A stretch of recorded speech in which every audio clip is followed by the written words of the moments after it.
60 anyos nga lalaki pilason sang gintiro sang suod sini nga abyan sa Barangay Rizal, Estanzuela, Iloilo City. Suspect nagpalagyo. Ini ang gintutukan ni Zen Kilantang Sasa. Napuhag ang mga residente sa Barangay Rizal, Estanzuela City proper kainas ang aga matapos mabatian ang asod-asod nga lupok. Ini matapos nga gintiro ang ila kasilingan nga si alias Jess sa 60 anyos ang iyaman lang ginakabig suod nga abyan nga si alias Leklek. Doon, lang kalupok na batian namon na kibot kami gani abi namo yan ang ano. Suno kay Manong Renante nga bayaw sang biktima, nakibot sila sa mag-abot ang suspect. Ginpangita siya ang biktima kagintiro. Wala nga mo paguno sa bendiro wala na sila na damo istorya. Naigo sa bag-ang kagilong ang biktima kagpadayon nga ginabulong sa ospital. Sa investigasyon sang kapulisan, bago lang nakaabot ang suspect halin sa United Kingdom. Posible nga may wala sang pag-intindihan na ang duwa nga gintunaan sang insidente.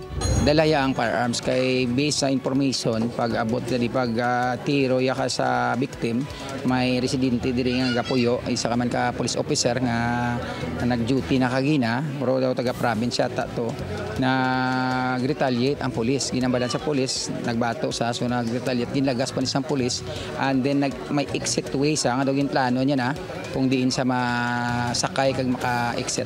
Wala naman sang record ng suspect sa ila barangay sa Rizal Palapala 1. Wala man ko silingit personal background about him kay I am new.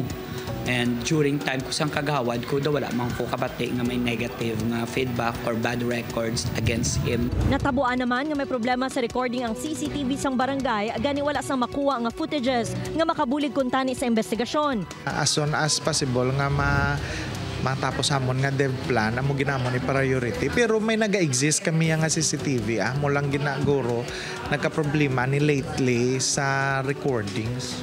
Yara na sa estable ang kondisyon sang biktima sa ospital samtang nagapadayon pa ang pagpangita sang kapulisan sa suspect.